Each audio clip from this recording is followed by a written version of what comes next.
Thailand से लेकर Vietnam तक कुछ ही घंटों के भीतर दो ऐसे दर्दनाक हादसे हुए जिन्होंने खुशियों को मातम में बदल दिया।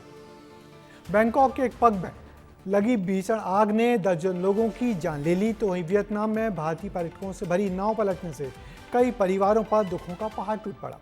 एक तरफ आग और धुएं से बचने की जद्दोजहद, तो दूसरी तरफ समुद्र की लहरों के बीच जिंदगी की आखिरी जंग। दोनों घटनाओं ने देश के बाहर सुरक्षा व्यवस्था पर गंभीर सवाल खड़े कर दिए हैं और इन हादसों में जान गंवाई भारतीय पर्यटकों ने।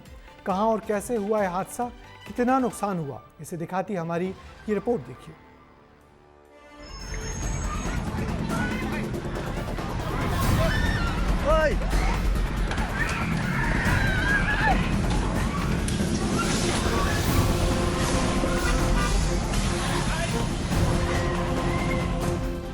दिन सोमवार था। तड़के सुबह लाटप्राव पब में लोग झूम रहे थे। इसी दौरान आग लगी जिसने 27 लोगों को अपनी चपेट में ले लिया।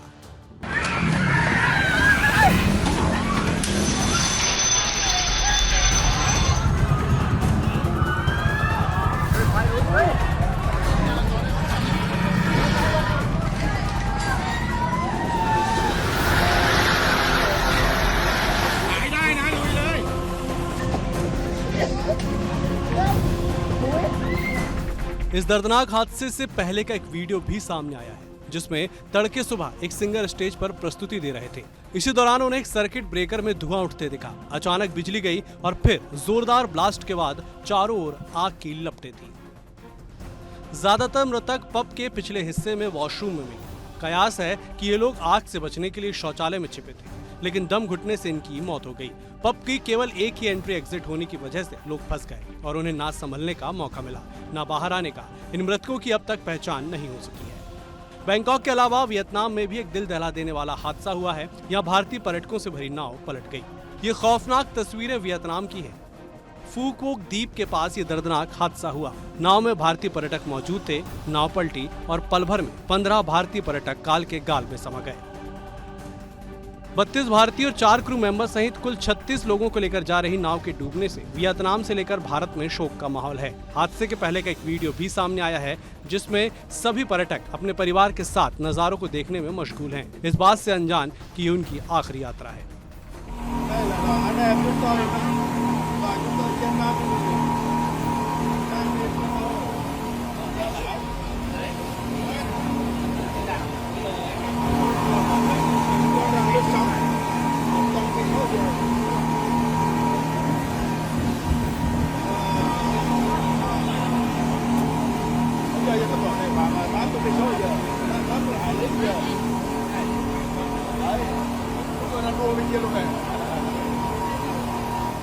तस्वीरों से ये तो साफ हो गया कि नाव में सुरक्षा व्यवस्था का कोई इंतजाम नहीं था। इक्का दुक्का लोगों को छोड़कर किसी के पास लाइफ जैकेट तक नहीं था। हालांकि नाव डूबने के बाद रेस्क्यू में 21 लोगों को बचा लिया गया जो अब वापस भारत लौट आए हैं। पहला हम 3 बोट में गए थे। 3 बोट से पहला बोट जो है वो दूसरा आइलैंड पर निकाला था। Just on the way, just 1 kilometre जाने के बाद ही वो बोट थोड़ा सा अनकंट्रोल हो गया और वेव भी ज़्यादा था, तो वो सडनली पलटी हो गया। उसमें से 34 मेंबर्स थे, 15 मेंबर्स रेस्क्यू हो गए। कई लोग अब भी वियतनाम में मौजूद हैं जो अपनों का इंतजार कर रहे हैं। चीमिन सिटी में मौजूद भारतीय दूतावास में एक कंट्रोल रूम तैयार किया गया है। इसी बीच प्रधानमंत्री नरेंद्र मोदी ने इस हादसे पर दुख जताया है। बैंकॉक के पब में लगी आग हो या वियतनाम में भारतीय पर्यटकों से भरी नाव का हादसा, दोनों घटनाओं ने एक बार फिर ये सवाल खड़े कर दिए हैं कि सुरक्षा इंतजामों में जरा सी लापरवाही भी कैसे दर्जनों जिंदगियां छीन सकती है। कहीं धुएं और आग ने लोगों को मौत के मुंह में धकेला, तो कहीं लहरों ने खुशियों से भरी यात्रा को मातम में बदल दिया। अब दोनों हादसों की जांच जारी है और परिवारों को इंतजार है इंसाफ का, साथ ही उन अपनों का जो कभी लौट कर नहीं आएंगे। ब्यूरो रिपोर्ट, विस्तार न्यूज। तो फिलहाल इन दोनों दर्दनाक हादसों की जांच जारी है। बैंकॉक पब अग्निकांड में आग लगने की असली वजह और सुरक्षा इंतजामों में हुई चूक की पड़ताल हो रही है, जबकि वियतनाम में नाव हादसे को लेकर भी स्थानीय प्रशासन जांच में जुट गया है। इन दोनों घटनाओं में जान गंवाने वाले लोगों के परिवारों का दुख कम होने का नाम नहीं ले रहा। सवाल सिर्फ इतना है कि अगर सुरक्षा मानकों का पालन किया होता तो शायद कई भारतीय लोगों की जिंदगियां भी बचाई जा सकती थी।